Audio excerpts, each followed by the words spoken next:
주말에 여러분들과 함께하는 특집 인터뷰입니다. 오늘은 공익제보자 제3호입니다. 밀양국 연구소 명의대표였던 김태열 소장. 지금까지 얼굴을 한 번도 여러분들께 공개하지 않았는데 오늘 방송 인터뷰로는 처음 여러분들께 직접 얼굴을 드러내고 함께 얘기 나눠보겠습니다. 어제 민주당에서 공익제보자와 관련된 기자간담회가 있었습니다. 무조건 윤석열, 김건희에 대한 수사를 진행해야 한다라는 그 촉구 기자회견도 하고 오셨는데요. 김태열 소장 모시고 여러분들과 함께 명태균 게이트 이야기 만들어가 보겠습니다. 어서 오십시오. 예. 자, 지금까지 얼굴을 한 번도 드러내지 않으셨는데 이제 인터뷰로는 처음 이렇게 얼굴을 공개했습니다. 예. 자, 공개를 할 수 있는 용기가 나왔던 배경이 뭡니까? 최고 큰 원인은 윤석열 대통령이 일단 체포된 상황이니까 공익 제보자로서의 어떤 그걸 보호를 받기 위해서는 언젠가는 당당하게 어떤 제 모습을 공개해야 네. 공익 제보라서 보호받을 수 있다는 그 생각을 가졌습니다. 자, 얼굴 공개하고 나니까 이제 두려움이 생기는 이런 건 없이 그냥 오히려 좀 속 시원합니까? 예, 오히려 홀가분합니다. 예, 홀가분하다. 예. 예. 그 국민들이 지금 이제 명태균 게이트가 결국 윤석열의 비상계엄을 촉발했고 그것이 탄핵으로 이어졌고 내란죄로 지금 자 구속 기소되는 단계까지 갔다라고 보는데 그렇게 지금 판단하고 계십니까? 예, 저 또한 그렇게 생각하고 있습니다. 네. 명태균 게이트가 윤석열의 탄핵을 불렀다. 예. 파멸을 불렀다. 예. 그렇게 보십니까? 예. 그 근거가 뭡니까? 그 근거는 11월 여러 가지 조사 중에 11월 4일 날 검찰에서 명태균의 어떤 PC에 PC의 포렌식에서 윤석열과 김건희가 나누었던 여러 가지 카톡 내용들이 수사 보고서로서 작성이 돼가지고 아마 그게 대검이든 아마 대통령실로 다 보고가 된 걸로 추정하고 있지 않습니까? 네. 그런데 11월 7일 날 윤석열 대통령은 대국민 속임수 담화를 했습니다. 네.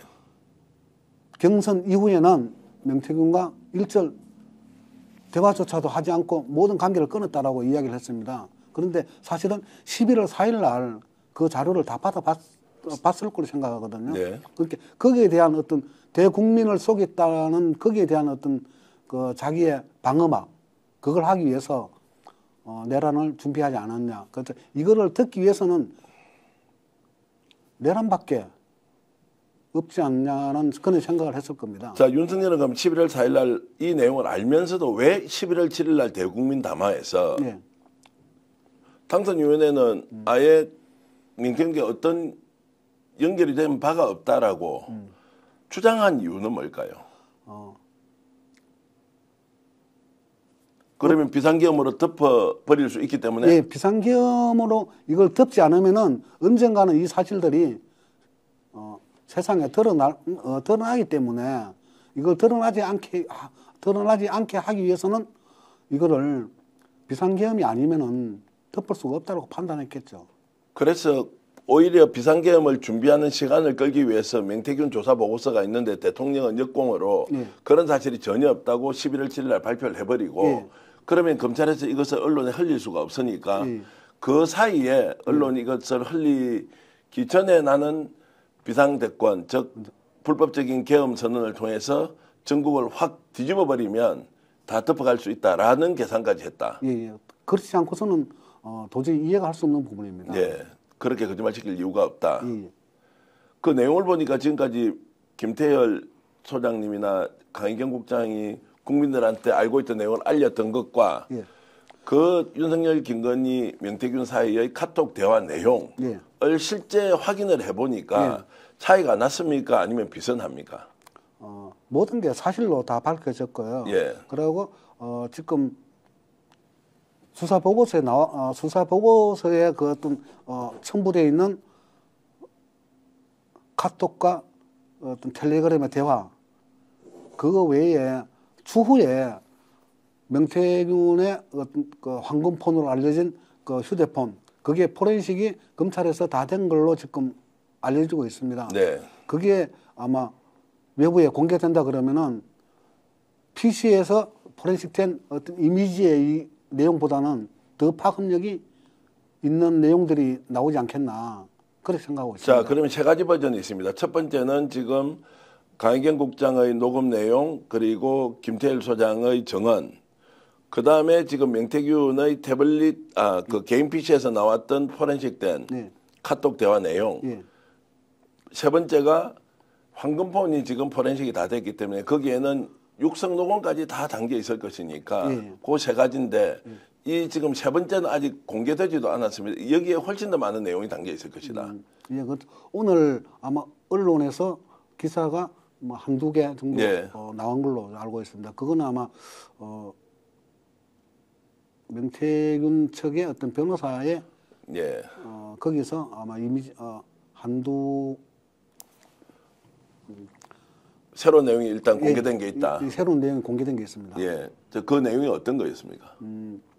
박한수 경남도지사 관련해 가지고 여태까지 박한수 지사는 명태균과 관계없고 연락조차 모른다라고 했던 부분인데 박한수 지사가 명태균한테 대통령의 윤석열 그 당시에 후보가 국민의힘 입당하는 그 순간에 명태균에게 윤석열 후보를 연결시켜 달라라고 요청을 했고, 네. 그래서 일주일 후에 명태균과 박한수 의원이 윤석열 집에서 아크로비스타에서 예, 아크로비스타 집에서 식사하면서 여러 가지 대화를 나누고 거기에 대한 그걸 대화를 나누고 했던 그 사진을 명태균이 찍어서 박한수 그 당시에 지사가 그 사진을 자기가 자랑스럽게 자기의 어떤 선거운동 과정 중에 페이스북에 올리고 했던 부분이 이 사건이 나고 난 다음에 어느 순간에 사진이 사라졌거든요. 네. 아마 그 사진까지. 그리고 명태균이 박한수 지사 쪽에서 명태균에게 취업할 수 있는 인재풀 요청을 해가지고 명태균이 몇 사람을 이력서를 직접 박한수 지사의 보좌관한테 건네준 그 자료까지 나온 걸 모 언론사에서 방송을 했더라고요. 자, 그러면 이제 결국 황금폰에 있는 내용도 이제 하나하나 이제 드러날 것이고 그 내용도 굉장히 충격적인데 충격적일 것이다. 그리고 이제 윤석열, 김건희 관련된 거는 나오고 이제 앞으로는 홍준표 그리고 김진태, 박완수, 오세훈 쭉 나올 거 아닙니까? 예. 어쨌든 이제 어떤 사람이 나오는지 좀 일단 찾자고 다음 기회에 얘기를 하고요. 지금 이제 공익 제보자로 수사 촉구하는 기자회견을 했는데 그 촉구의 내용은 어떤 겁니까? 11월 4일 날 수사 보고서와 관련된 내용입니까? 11월 4일 날 수사 보고서가 내부적으로 검찰 내부적으로 이미 작성돼 가지고 대검이고 아마 청와대까지 보고가 됐을 걸로 하는데 그 이후에 강혜경과 저를 계속 지속적으로 수사를 했습니다. 여기에 대한 수사 보고서가 자기들이 작성된 것 자체를 숨기고 계속 조사를 했고 그래서 집권까지도 김건희와 윤석열의 조사를 소환조차도 한 번은 하지 않았던 그 부분에 대해서 지금이라도 빨리 수사를 촉구하는 그런 기자회견이었습니다. 자, 그러면은 김태일 소장 지금 차관직원에 대해서 수사하고 있는 내용에 대해서 굉장히 충실하게 지금 임하고 있지 않습니까? 예. 혹시 수사가 왜곡될 수 있다라고 걱정을 하십니까? 아니면 지금까지는 수사가 원칙적으로 잘 됐다 이렇게 평가하십니까? 수사는 원칙적으로 잘 되고 있는 걸로 제가 느꼈습니다. 예. 그런데 이 내용이 수사한 내용을 아직까지 외부에 드러나지 않았기 때문에 지금 창암지검에서 수사는 충실하게 하고 있는 걸로 지금 느껴지고 있습니다. 네. 그런데 이제 충실하게 하고 있다면 당연히 윤석열, 김건희를 불러서 소환하거나 서면 조사를 하거나 1차로 어떤 식으로 조치를 해야 되는데 자, 김태일 소장 느끼시기에는 나와 관련된 수사는 원칙적으로 검찰에서 잘하고 있는 것 같다. 근데 윤석열, 김건희 수사 안 하면 그 원칙적으로 잘 못하는 거 아닌가요? 그런데 지난 월요일 날 강영희 씨도 조사를 받고 저도 같은 날 조사를 받는데 강영희 씨가 검사한테 물어봤다 그러더라고요. 왜 김건희 씨는 왜 소환해서 조사를 안 하냐라고 하니까 여러 가지 상황들이 있기 때문에 적당한 시기에 조사를 하려고 생각하고 있다라고 그렇게 검사가 이야기했기 때문에 아마 그저께 윤석열 대통령이 일단 체포된 상황에서 그리고 또 저희들이 어저께 수사 촉구 기자회견을 하였기 때문에 아마 조만간 모든 상황들이 정리되면은 조사를 바로 하지 않겠나 그렇게 생각하고 있습니다. 예. 제가 이제 주관적으로 판단하지 않겠습니다. 지금까지는 윤석열 봐주기 때문에 조사를 못했다, 겁먹고 조사를 못했다 이렇게 이제 생각을 하는데 어쨌든 원론적으로는 수사가 진행된다는 것이 김태열 소장님 이야기고 이제 그럼에도 불구하고 수사 안 할지도 모르니까 국회에 가서 공익제보자 3명이 수사를 촉구하는 윤석열, 김건희 수사를 촉구하는 기자회견을 했다라는 말씀이고요. 지금 현재 김태열 소장님이 받고 있는 혐의 지금 기소가 됐지 않습니까? 그건 정치자금법 관련이죠. 그러면 이제 선거 과정에서 명태균이 시켜서 출마 예정자들부터 돈을 받고 그 돈을 받는 과정에서 이제 심부름을 하고 돈을 가져와서 이제 강혜경 씨가 이제 있던 밀양국 연구소에 돈을 다 입금시키는 그 과정에 이제 관여했다, 참여했다 이제 이런 것들로 이제 기소가 되어 있는 것이고. 근데 여기에도 지금 여전히 많은 사람들이 나와서 예를 들자면 대질 신문을 한다든지 또 교차 검증을 한다든지 이런 과정이 남아 있습니까? 거의 다 정리가 다 됐습니까? 이거는 다 된 건 아니고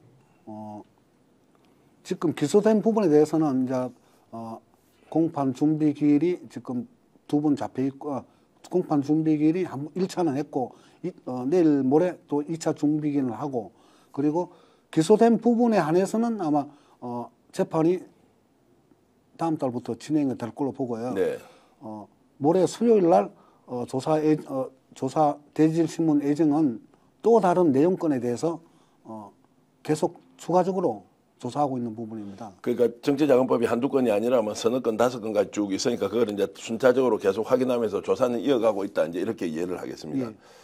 자, 명태균은 지금 현재 어떤 상태입니까? 본인은 지금 이제 윤석열의 구속을 보고 구속영장 이제 청구가 됐습니다. 어저께. 그럼 곧 구속이 될 텐데 명태균은 지금 요새 어떤 심리 상태인지 혹시 주변에 얘기 들어본 거 있습니까? 제가 듣지 못했습니다. 듣지 못하고 있다. 네. 자, 소장님은 어떠세요? 이제 윤석열 저렇게 이제 탄핵되고 그다음에 내란죄로 지금 현행범으로 체포되어 있는 상태에 구속영장까지 청구가 됐습니다. 이런 일련의 상황들을 보면 어떤 생각이 드나요? 왜 윤석열 대통령이 탄생된 이후에 왜 검찰 정권이라고 대부분의 사람들이 자꾸 검찰 정권이라고 그렇게 표현했던 부분들이 좀 이해가 되는 부분도 있고요. 그리고 윤석열 대통령은 자기가 평생 누구보다도 최고의 권력층을 누려왔습니다. 왜냐하면 전직 대통령과 모든 자기가 어느 누구든 자기가 조사를 하고 거기에 대해서 죗값에 대해서 어떤 구속을 시킨다든지 자기가 평생 그렇게 그걸 몸담아 왔던 그거를 대통령이 됐으면은 그걸 당연하게 벗었고 진짜 국민을 위한 어떤 그런 마음과 생각, 어떤 판단 기준 그게 검사했을 때에 그거와 분리를 못 해가지고 이런 현상이 오지 않았나 그렇게 생각합니다. 지금 지역민들은 반응이 어떤가요? 지역민들이 처음에는 김태열 소장이 공익제보자인데도 왜 이 배신자로 사느냐 아니면 또 명태균 중에서 일부는 명태균과 지금 생각이 같지 않은 사람들도 있지 않습니까? 막 공격을 하고 이렇게 많이 했지 않습니까? 지금 분위기는 어떤가요? 지금 분위기는 많이 제가 이야기했던 부분, 그것도 강혜인 씨가 이야기했던 부분들을 많이 이해를 해주는 편이에요. 심지어 그저께 제가 우연찮게 그 지인과 식사를 하러 식당에 간 적이 있어요. 그런데 저를 알아보고 아니 얼굴이 공개가 안 됐는데도 알아보는 분이 있습니까? 제가 왜냐하면 이제 지역에서는 지역에서는 저를 김태열 소장 이런 얼굴 아는 사람이 있으니까 그래서 마음적으로 위로를 해주면서 좀 고생했다고 그러면서 자기가 식사를 식사값을 계산한다 하면서 예. 자기가 식사값을 계산해주고 먼저 나가고 그래서 참 고생했다. 아마 다 여태까지 고생했다라고 그런 표현을 많이 하더라고요. 그래서 그런 데 대해서 어떤 많은 용기를 가지고 제가 어저께 기자회견장에서도 직접 제가 얼굴을 공개하고 참여하게 됐습니다. 지금 이제 구속되어 있는 명태균 씨 같은 경우에는 여전히 이제 강희경 국장이나 김태열 소장에 대해서 뭐 섭섭한 수준을 좀 넘어서 배신자다 또는 거짓이다. 허위를 가지고 본인을 억울하게 구속을 시켰다 이런 그 생각을 여전히 호소하고 있는 것 같습니다. 그 부분에 대해서는 어떻게 생각하세요? 그거는 그 부분은 말이 안 되는 부분인데 누구나가 세상에 우리나라에 그거는 말이 안 되는 부분인데 어느 교도소나 그 어떤 죄인이 수감된 어떤 죄인의 입장에서는 그 사람들은 본인의 입장을 들으면은 그 사람들은 다 죄가 없어요. 본인들은. 네. 아마 그런 어떤 그런 유중에 한 사람으로 표현하는 게 맞을 것 같습니다. 김영선 의원에 대한 소식은 들어보셨습니까? 다른 사람이 면회를 한번 갔다는 예. 거 했고 저도 사실은 제가 어떤 마음적으로고 안타까움이 있어서 면회를 한번 갔었습니다. 아 그래요? 예, 면회를 한번 가니까 당일날 면회가 안 되더라고요. 예, 그래서 예. 당일날 면회 안 되고 예약을 해야 된다 그러더라고. 그래서 예약을 하지도 않고 이제 주인 등록 면회 신청하는 그 절차만 밟아놓고 다른 사람을 통해서 이야기를 들었는데 아마 정식으로 제가 면회를 신청하면은 면회가 안 될 거다. 예. 왜냐하면은 만날 구치소 의향이 없다. 예. 아니 본인이 만날 의향이 없다는 게 아니고 예. 구치소에서 사건 관계자로 네. 분류가 돼 있기 때문에 아마 면회가 안 될 걸로 그렇게 이야기하더라고요. 그래서 그럼 지금 보냈습니다. 이제 할 수 있다면 김영선 전 의원과는 면회를 한번 해볼 마음이 있으시네요. 예, 예. 지금 이제 김영선 의원은 여전히 이 사안에 대해서 100% 부인하고 있다는 소식은 들으셨죠. 저도 제가 그 주변에 있는 사람에게 얘기를 들을 거 아닙니까? 예, 예. 민경 대표보다 오히려 지금 사태 파악을 더 잘못하고 있다. 예, 예. 라는 이야기를 제가 들었거든요. 예. 비슷한 얘기를 혹시 어디서 전원 받으신 게 있나요? 예, 받은 예. 여기 이 사건과 관계된 어떤 참고인 조사를 받으신 분이 있어요. 네. 그래서 그분을 이야기 들으니까 그분이 그러더라고. 검사님이 참 김영선 의원에서 좀 안타깝다. 왜 본인이 말을 하고 실행하고 했던 여러 가지 증거들, 녹음들, 음성들 그런 게 다 있는데도 왜 그렇게 부인하는지 검사로서도 좀 조사를 하면서도 좀 안타깝다는 그런 말을 한다라고 그 참고인을 통해서 이야기를 들었습니다. 그래서 저도 비슷한 얘기를 들었는데 지금이라도 있는 사실을 인정하고 그리고 왜 그런 일이 벌어졌는지 설명하고 그리고 그게 법적 책임이 따르면은 그걸 받겠다라고 하면서 뭔가 선처를 호소해야 하는데 혹시라도 정상적인 사고를 할 수 없는 것 아니냐라고 걱정을 할 정도로 옆에서는 지금 그 수사 과정에서 구속 기소가 돼 있음에도 불구하고 대응하는 방식은 도저히 이해를 할 수가 없다 이런 얘기 지금 저도 들었습니다. 그래서 이제 물어본 것이고요. 자 그러면 이제 김영선, 명태균에 대해서 자 이 두 사람이 지금이라도 진실을 고백하고 국민들에게 용서를 구하는 것이 맞다고 생각하시죠? 예, 예. 할 것 같습니까? 자 이제 구속영장이 이제 청구됐습니다. 윤석열은. 예. 그리고 저 상태에서 영원히 지금 사회에 나오지 못할 수도 있습니다. 그러면 지금이라도 명태균, 김영선 두 사람은 진실을 있는 그대로 밝히고 재진도 제대로 달게 받겠다. 이렇게 하는 것이 맞을 것 같은데 할 것 같습니까? 안 할 것 같습니까? 명태균은 자기가 내가 다른 데서 이야기 들은 부분에 자기도 공익 제보를 하고 싶다. 그럼 굉장히 중요한 이야기인데 공익 제보를 하고 싶다. 예, 예. 그거 하고 싶은데 지금 현재 공익 제보 1호, 2호, 3호인 사람을 공익 제보 취소시키고 자기를 공익 제보를 받아주면 어떻겠느냐라고 제안을 했다는 그런 이야기를 들었던 적이 있습니다. 근데 그 말은 말입니까 글입니까 뭔지 제가 알아듣지를 못하겠는데 본인이 공익 제보자가 되려면 1, 2, 3호가 있는데 또 신청하면 되지. 누가 그걸 취소를 할 권한이 있다고. 그러니까 그 제안은 정말로 나를 공익 제보자로 받아라고 하는 것인지 아니면 그 세 사람이 있으면 난 절대 공익 제보 안 할 것이라고 하는 것인지. 그런데 이제 그는 왜냐하면 강영 씨와 제가 이야기했던 부분하고 명태균이 주장했던 부분이 완전하게 상충되는 부분인데 그나마 여태까지 했던 부분은 저희들이 주장하고 했던 부분들이 사실로 다 밝혀졌는데 그러니까 모든 사실을 거짓으로 자기가 덮자는 건데 그거는 있을 수가 없는 거죠. 자 그러면은 이제 1, 2, 3번은 그대로 유지가 되고 있는 거고 그는 명태균이 이렇게 저렇게 할 수 없는 거. 그런데 지금이라도 명태균이 공익 제보자 위치에서 있는 사실을 국민들에게 밝히겠다라고 하면 거기에 대해서는 김태열 소장님은 동의는 하십니까? 그런데 동의가 쉽지 않을 것 같아요. 예, 명태균은 반드시 법적 단죄를 받아야 한다. 예. 공익 제보자의 위치에 설 수 없다 이렇게 이제 보시는 거고. 예. 그 이유가 있습니까? 왜냐하면은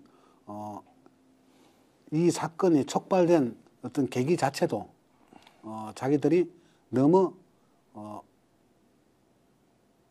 기고만장했고, 그리고 그거를 구속되기 전까지도 자기들의 주장이 용산과 여러 가지 상황에서 그게 먹혀들 거라고 그런 생각에서 했기 때문에 어느 하나가 공익 제보가 된다, 명태균이 공익 제보가 된다 그러면 저희들 주장했던 부분이 다 의미가 없어지는 겁니다. 그럼 최소한 전제 조건이 명태균은 지금 현재 진실로 밝혀진 내용은 100% 인정하고 그렇죠.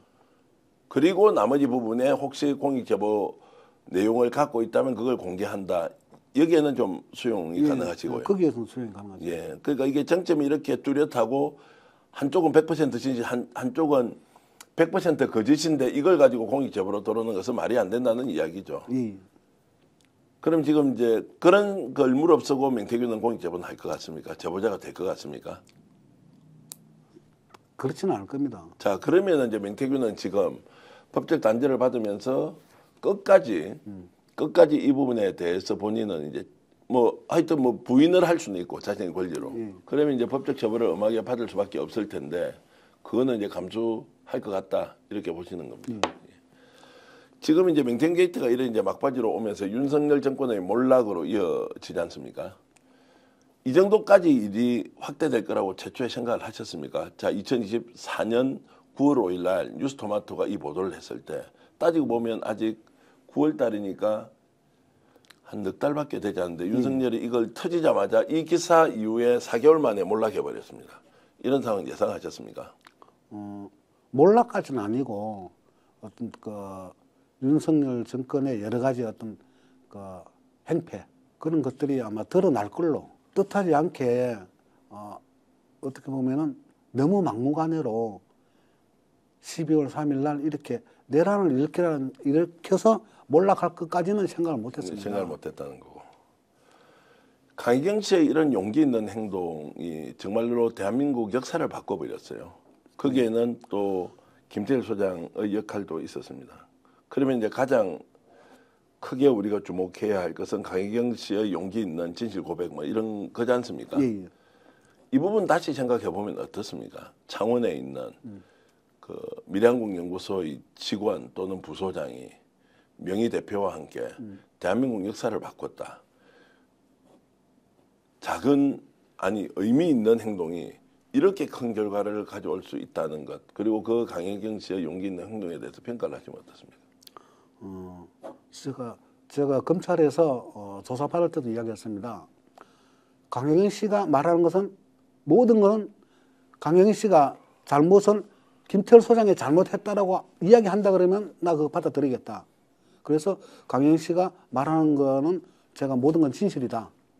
그러고 강혜경 씨가 잘못한 부분에 대해서 강혜경 씨가 진술을 해가지고 내가 거기에 대한 어떤 불합리한 걸 내가 봤더라도 그거는 내가 감수한다. 라고 검찰에 제가 진술했기 때문에 강행식 씨의 어떤 그 용기 그거는 높이 평가받아야 된다고 생각합니다. 그리고 지금 강희경 씨는 이제 앞으로 어떤 역할을 하면 됩니까? 다시 돌아와서 여론조사 회사를 본인 꿈대로 차려서 할 수 있습니까? 아직까지 그거는 모르겠고 저도 소장님하고 앞으로 여러 가지 어떤 진로에 대해서 서로 같이 고민해보자 라고 그 정도 이야기했습니다. 약간 이렇게 지금 이제 윤석열 종말 그리고 그 용기 있는 결단이 우리 사회 전체를 이제 국가적으로 바꿔놓는 계기가 됐지만 지금은 이제 모든 이슈가 탄핵, 윤석열의 구속, 김건희에 대한 특검으로 가고 있습니다. 약간 이런 결과를 보면 좀 허망하다거나 또는 야, 참 인생 무상이구나 뭐 이런 생각이 좀 드시는지 아니면 정말로 우리가 대단한 일을 해냈다라는 좀 자부심이 좀 드시는지 어떻습니까? 대단한 일을 했다 그런 생각은 사실 뭐 일정 부분에 있겠지만은 예. 모든 게 참 어떤 가유불급이랄까 예. 좀 허망하다. 예. 그 예전부터 있을 때 잘해. 있을 때 그 잘해. 예. 그 말이 더 실감 있게 다가오는 것 같습니다. 예. 지금 이제 어떻게 생활하고 계십니까? 제가 어떻게 생활하는 그건 아직까지 제가 지난 9월 달부터 그 전에 이동직에서 일하던 그걸 그만두고 예. 몸이 지금 굉장히 안 좋습니다. 그래서 네. 병원도 치료받고 이래저래 하면서 이 사건이 빨리 종결되고 나면은 새로운 일을 지금 준비하려고 준비한다기보다도 뭐 찾아보려고 지금 다방면으로 연구하고 있는 중입니다. 이제 생계 문제는 굉장히 지금 뭐 어려운 문제인 거죠. 예. 또 뭔가 일을 찾아야 하는데 예. 검찰 조사 계속 받고 있으니까 예.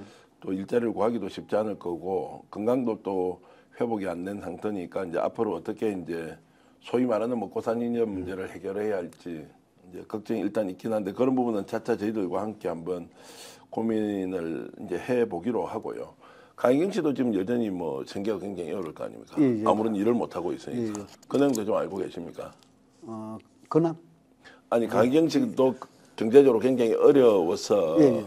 좀 여러 가지 이제 사회생활을 해야 되는데 검찰 조사 15번 받았다 그러더라고요. 예, 아직까지. 앞으로도 뭐 상당히 더 받아야 된다고 이제 했어. 굉장히 어렵다는 얘기 들었는데 강희경 국장이 그래 근황도 알고 계십니까? 근황이 가끔씩 통화도 하고 오늘 좀 어제 기자회견 올 때도 같이 왔습니다. 오면서 여러 가지 좀 이야기들을 많이 나눴는데 자기도 굉장히 신경과 어떻게 환경이 좀 힘들다. 네. 그래서 아마 오늘 어제 기자회견 끝나자마자 바로 몸이 안 아파서 좋아서, 바로 이제 바로 이제 집으로 김해로 내려가죠. 예. 예. 그렇게 돼 있고 한 번씩 서울에 올라오실 기회는 있습니까? 어떻습니까? 주기적으로는 아니도 뭐 예. 특별히 일이 있으면 있고 할 때, 올라올 것이다 이렇게. 원래 김태일 소장님이 국회에서 보좌관 생활을 하셨고 예. 그리고 자유한국당 때 부대변인도 하셨죠. 예. 또 정부 산하기관의 그 전기 간행물 쪽에서 편집장도 하셨고 예. 그 말은 이제 기자까지 하셨다는 거 아닙니까? 예. 취재까지 하고 했습니다. 지금 이제 민태균 게이트와 관련된 가장 이제 밀접한 관련이 있는 분으로서 대한민국이 이렇게 매우 역동적으로 바뀌고 있고 국민들이 대통령의 탄핵을 이끌어내지 않습니까? 이런 것들을 좀 보면서 어떤 느낌이었는지 한 말씀 좀 부탁드리겠습니다. 항상 국민들이 판단하는 기준이 항상 옳다. 국민들이 판단하는 기준. 그리고 그 판단의 기준을 역행하면은 지금 구치소에 가 있는 윤석열 그게 대표적이다. 네. 그렇게 생각합니다. 지금 이제 얼굴을 처음 드러냈기 때문에 과거에 저희들이 좀 인터뷰도 보내고 할 때도 얼굴을 이렇게 뿌옇게 처리하고 이제 보냈는데 오늘은 이제 처음으로 이렇게 명태균 게이트와 관련된 김태열 소장님 인터뷰하고 있는데 정말로 스픽스 시청자 여러분들한테 엄청나게 이제 응원을 많이 받기도 했고 그리고 정말로 열심히 해줘서 고맙다는 또 인사도 들었지 않습니까? 우리 시청자 여러분들께 한 말씀 좀 부탁드릴까요? 제가 사실 이 명태균 게이트가 작년 9월 5일 날 외부로 드러나기 전까지는 사실 스픽스랑 이 방송을 사실 잘 몰랐습니다. 그런데 이 사건이 나고 난 이후에 여러 방송들을 제가 청취하고 또 내 나름대로 어떤 기준을 가지고 청취를 하고 하지만은 그래도 스픽스의 그 정기한 대표님을 비롯해서 여기에 오시는 여러 방송 패널들 굉장히 좀 주관적인 객관적인 어떤 자료들을 가지고 굉장히 논평을 객관적으로 잘 하고 있구나. 그래서 어떤 스픽스의 어떤 그 구독자분들도 굉장히 어떤 열성을 가지고 거기에 대해서 어떤 자기의 어떤 의견을 표현해 주는 걸로 굉장히 고맙다고 생각하고 있습니다. 스픽스만 고마운 게 아니고 이제 실제로 이제 시청자 여러분들이 더 고마운 거 아니에요? 그렇죠. 시청자분들이 시청자분들이 그만큼 애청자가 있기 때문에 또 스픽스가 또 빛이 나는 것 같고. 지난번에 어쨌든 또 도움을 주셨던 시청자 여러분들이 있지 않습니까? 그 어려울 때 정말로 어려울 때 진심 어린 도움을 주신 분들한테도 인사 한 말씀 좀 부탁드릴게요. 제가 그 당시에는 굉장히 그 어떤 그 정기한 대표님이 오죽했으면은 김태열 소장이 이렇게 어려운 상황에서 어떤 조금이라도 도움이 될 수 있는 방법을 찾아보자라고 그렇게 말씀하셔가지고 스픽스의 구독자분들의 어떤 그 여러와 같은 그 따뜻한 그 도움이 저한테는 큰 희망이 됐고 그 희망을 제가 가지고 지금 검찰의 조사를 임하고 또 더 있는 그대로 누가 무슨 말을 하더라도 언제 어느 시에라도 항상 내가 보고 듣고 했던 그 사실을 언제든지 통일하게 말할 수 있는 그런 용기를 가졌습니다. 그 어떤 스픽스의 구독자분들의 어떤 그 따뜻한 사랑이 제가 이렇게 당당하게 다시 이 자리에 서게 된 원천이 아닌가 그렇게 생각합니다. 예. 어쨌든 용기 있는 고백이 대한민국을 이렇게 만들었다. 제가 오늘 차분하게 이렇게 마무리하려고 하는 것은 강혜경 씨의 진실 고백 그리고 김태열 소장의 헌신적인 또 지원 이런 것들이 지금 현재 대한민국을 바꾸고 있는 뿌리가 되었다 또는 밑거름이 되었다라는 거 여러분 생각하실 테고요. 오늘은 좀 김태열 소장이 갖고 계신 이런저런 생각 여러분들과 함께 나눴고요. 조만간에 강혜경 국장이나 김태열 소장 함께 모시고 우리 명태균게이트가 갖고 있는 상황에 대한 공유를 좀 더 하도록 하겠습니다. 무엇보다도 오늘 김태열 소장을 통해서 어저께 기자회견에서 자 명태균 수사 결과 보고서가 나왔는데 수사 보고서에 거기에는 주범이 명확하게 윤석열 김건희였다. 이 두 사람에 대한 수사를 왜 하지 않느냐라는 공익제보자 1, 2, 3호 강혜경 그리고 신용한 김태열 이 세 분의 주장이 반드시 반영되어야 역사적 그리고 실제적 진실이 밝혀진다는 말씀을 드리면서 오늘 특집 인터뷰 모두 마치겠습니다. 시청자 여러분 고맙습니다. 안녕히 계십시오.